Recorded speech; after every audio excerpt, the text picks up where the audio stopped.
Hello my loves, it's Hailey Reese, and today I'm coming at you guys with another crazy, ridiculous, insane story time from my life. But before I get into this video, if you guys are new to my channel, hello, my name is Hailey. My life is nothing shy of a little bit crazy sometimes, so if you want to continue to hear all of the crazy things that happen to me, or you just want to see some more videos from me, then please go ahead and click that subscribe button. I get so excited, guys, every time I see a new subscriber. It makes me really happy, and it motivates me to continue making these videos for you guys, so please do that, and let's get into this video. So my parents split up when I was 2 years old. They got a divorce. And so I never really went through anything crazy when it came to my parents divorcing. It never really affected me in any sort of negative way. Because I mean, I was little, I didn't know anything other than my parents being separated. And that was just the way my life was. It wasn't a big deal. I had two parents who loved me very much, and yeah. But as some of you may know, if your parents are divorced, eventually what comes along with living with a single mother is she is going to enter the dating world. And if you guys have had any experiences, I know probably not as crazy as mine in my life, but similar to mine, you know that there are some really great guys out there, and there are some not so great guys out there. And this story revolves around one of those not so great guys out there who became fixated on my mother and our family and became fixated on stalking her, knowing her whereabouts, and things turned pretty intense pretty quickly. So I'm just gonna go this whole video without saying his name because this guy is just a complete lunatic, and to this day, I kid you guys not, he stays up creeping my stuff, he stays up on my things, and he's like now and then pops up out of the woodwork to message my mom. Sometimes because he wants to get back together, and sometimes because he's on one of those like psychopathic binges and he just wants to be a complete crazy person. Let me explain this man to you guys, okay? Let me explain him, because in order to completely understand the craziness of this story, you need to understand him. So he was this super skinny, but thought that he was big and macho type of personality. And he would always go on about how he was in these gangs and he was so big and tough and blah blah blah. But if you're watching this video because you're still a stalker, I'm sorry, but I don't buy it. To this day, I don't buy it. But anyways, he was an alcoholic, which, I mean, obviously being an alcoholic is a really difficult thing, and I know that it's hard to overcome for people, and I'm not denying him of that. But what I am saying is when he drank and he got to this certain point, he became a very mean, vindictive, cruel, abusive personality. I can't even begin to explain to you guys like what this man put us through. He was a complete nightmare. Like, he was just the type of personality that could go from being so sweet and kind and somebody that you want to have around to this personality that was just so cruel and so mean and so nasty. Like, I remember this one particular time, oh, I will never forget it, where he came home super wasted and he was looking for his dog, and he was running all around the house screaming looking for this dog, and he woke us all up out of bed and made me, my sister, and my mom go looking for his dog in the streets, scream this dog's name, like complete craziness, only to get home and he runs downstairs, almost falls on a like table saw that he hadn't put the cover back on, so literally almost splits himself in half, only to find his dog hiding behind the couch in the basement because he knew like he came home drunk and he didn't want anything to do with him, so he was hiding. Like, this is the type of personality he was. I lost friends because their parents wouldn't let them hang. Bless you. That's my baby boy, my little dog. Yeah, what I was saying was I lost friends because their parents didn't want them hanging around me because they knew the complete craziness that came when he would get to a certain point of drinking. And it was a very dark time for my family. And I know a lot of you are going to say, well, why didn't your mom leave?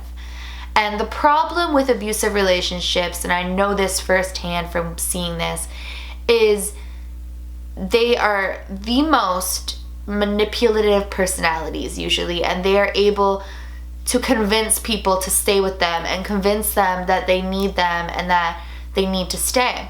And I think the problem was, and I'm not trying to speak like on behalf of my mom, but I think the main problem was that he could be the sweetest, most loving man to her, and then he would drink and he would become this cruel, abusive, complete abusive personality. Like, I don't even know how else to explain it. So she would stay with him because she loved that sweet him. And he would use the, I need to get through this, I need your support, like, I'm gonna quit drinking, blah, blah, blah, blah, blah.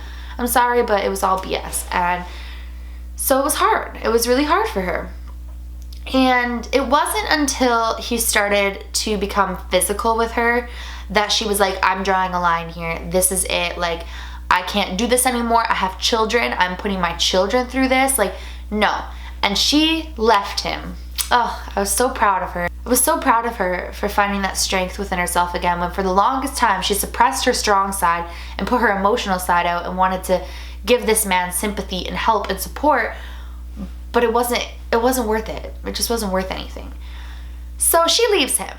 And this is where the stalking comes in. And this is just like, oh my gosh, it goes to show you never underestimate somebody's attachment to you, I guess, is what I'm trying to say. So every single night when he would get past a certain point of drinking, for a few months' time, he would show up at the house and bang on the door to be let back in. And it was so scary. I remember thinking, like, what's he gonna do if he gets in here? It was me, my mom, and my sister, 3 women in this house, little girls and a woman in this house. And so we would sleep all in my mom's bed, and we knew, like, past a certain time that we would turn all the lights off and we would make it look like no one was home, and we would just, like, hope that he would leave. It got to a point where the police had to be involved because he just wasn't taking a hint that we wanted nothing to do with him. It was over. He used to try to scare her into saying, like, oh, I'm in a gang, this, that. And you know what, guys? Like I told you, he still keeps up on my videos. So if you're watching this, you weren't in a gang. You're just this little man who thought that you could abuse and manipulate a vulnerable, kind-hearted woman. And that is just, crazy to me. So for a long period of time, that was how we were living. We knew that he was going to show up in random places. We knew that his fixation, he wasn't going to let it go, at least for a while. And it was very, very scary. This went on for a couple of months, and then eventually he kind of, like, his visits slowed. And so it seemed as though he was maybe moving on and he was getting over it. And then eventually, for a few weeks, he didn't show up at all. And so we started to be able to live our lives again and feel like he moved on with his life. We were in a better place as a family unit, and he was just gonna be gone and out of the picture. But that was not the case. That was not the case. So I remember this one day, oh my gosh, guys, this is so freaky. I had just gotten a computer in my room. This was like a huge deal because this was when MSN was big.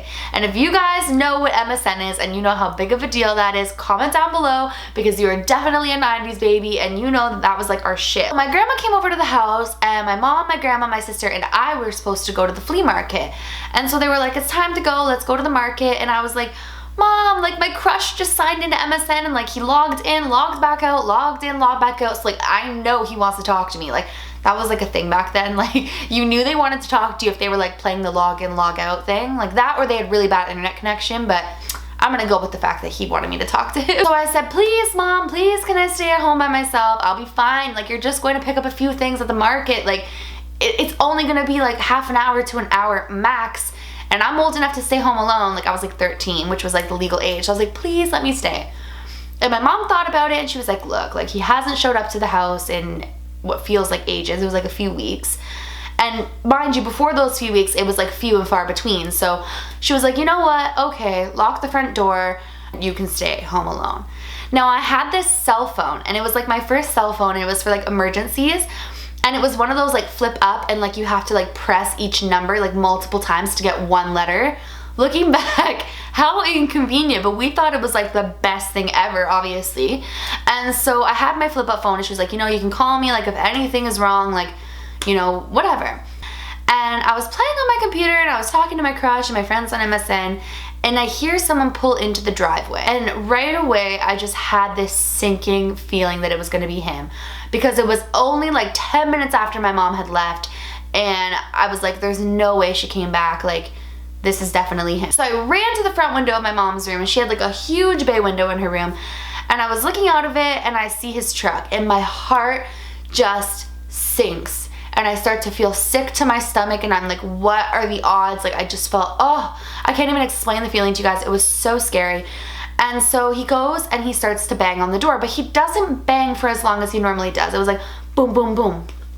And I didn't answer, and I didn't move, and I was like frozen right in front of the window. And then 2 seconds later, he does another boom, boom, boom. And then he just gives up and walks what I think is gonna be back to his car. But all of a sudden, I hear him pull up the garage door. And my heart's like, and right away, I knew that he was gonna get into the house, because my sister often like played in the garage, and very rarely did she lock the garage door, which was something that my mom always gave her trouble for. But very, very rarely she would go out there to like shoot pucks and shoot rings, because we used to play ringette, and she would always forget to come back in and lock the door. And so the minute that I heard him going into the garage, I was like, I need to think survival mode. I don't know like what I thought he was gonna do, but I was panicking. So I hear him open the door, and I hear him come into the house. And so right then and there, I'm like, I need to make a move or he's gonna find me in here. So I ran into my mom's walk-in closet. Now, the way that her room was set up was you would walk into her room, and let's say this was her room. I don't know if this is gonna make sense, but I'm gonna try. This is her room. There's a little hallway here inside of her room, so it goes square, hallway. This is the bay window, by the way.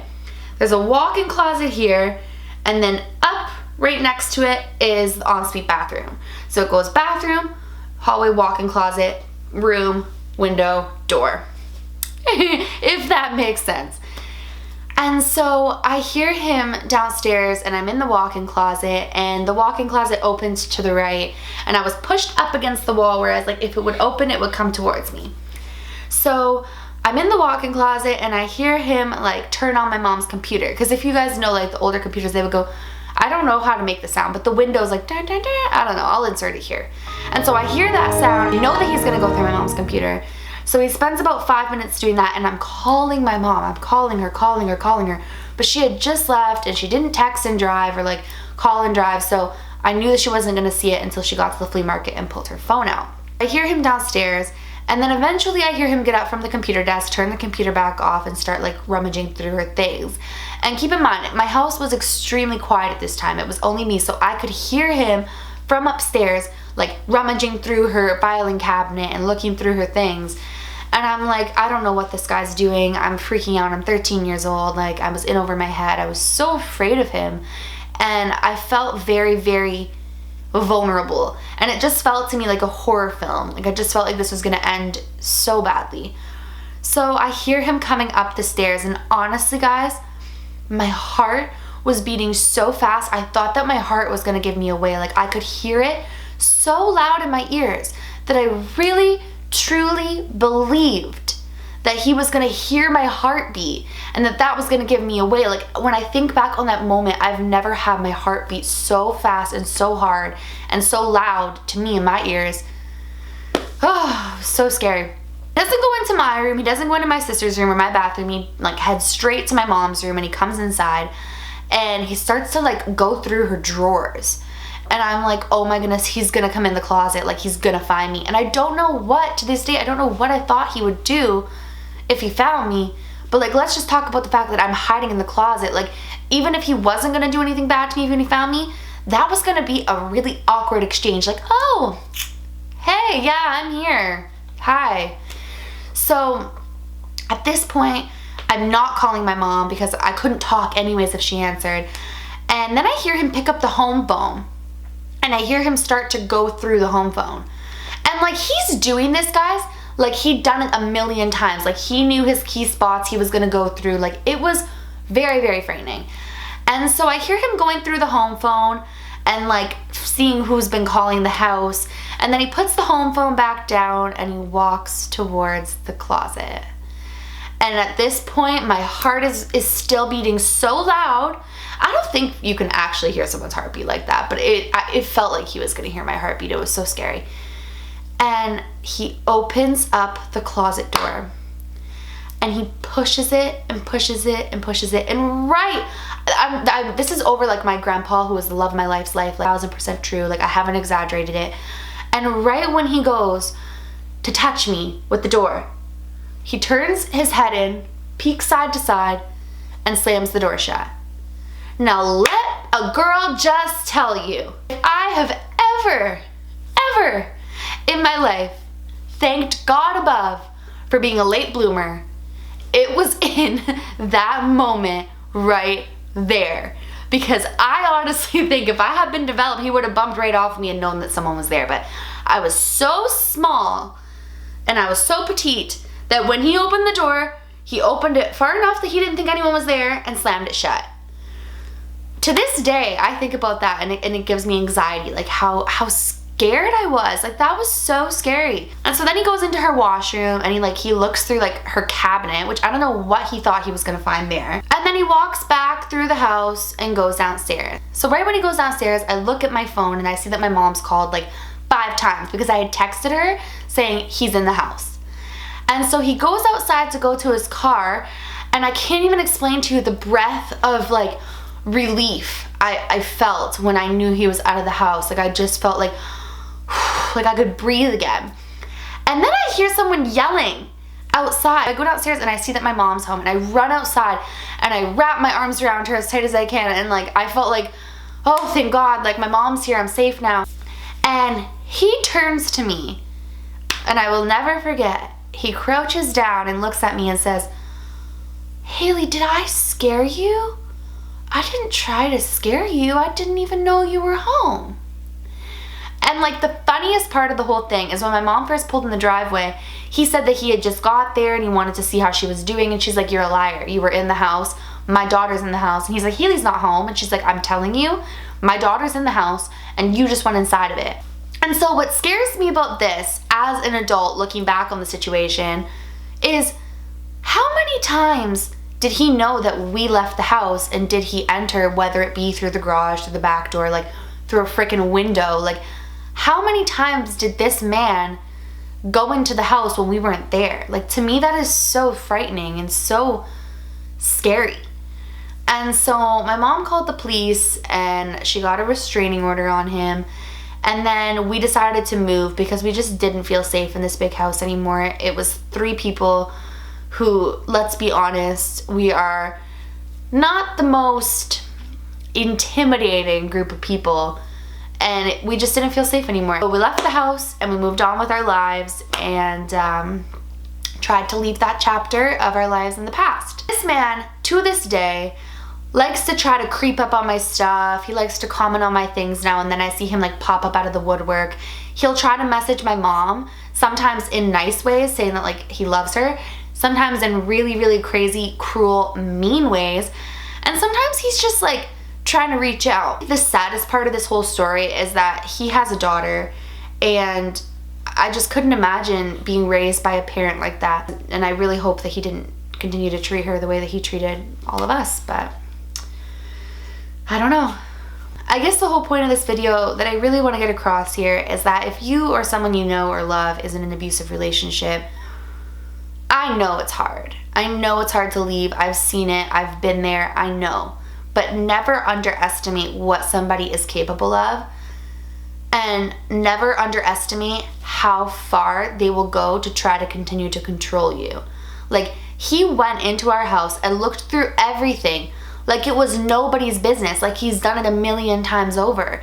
And to me, that's one of the scariest things, because who knows, if she hadn't gotten that restraining order, if I hadn't been home that day to know that he was going into the house, what he would have done or how far it would have went. It's a very, very scary thing to think about. Well, guys, as you guys know and have seen, if you've watched my other videos, or if this is your first video of me, my life is crazy. I have been through some crazy things. I haven't even like scraped the surface on the things that I've been through, but I thought, what better place than to share it with you guys, because you guys seem to enjoy my crazy life. You seem to enjoy the crazy things that I've been through, or the crazy stories I have to tell. If you guys enjoyed this crazy video and enjoyed me and my channel, please go ahead and click that subscribe button. I post a ton of videos and I don't want you guys to miss when I upload. And please give this video a big thumbs up. Like I always say, guys, it makes my heart super happy. I really do appreciate it when you do that. Remember, my loves, do all things with kindness. And until next time, love you.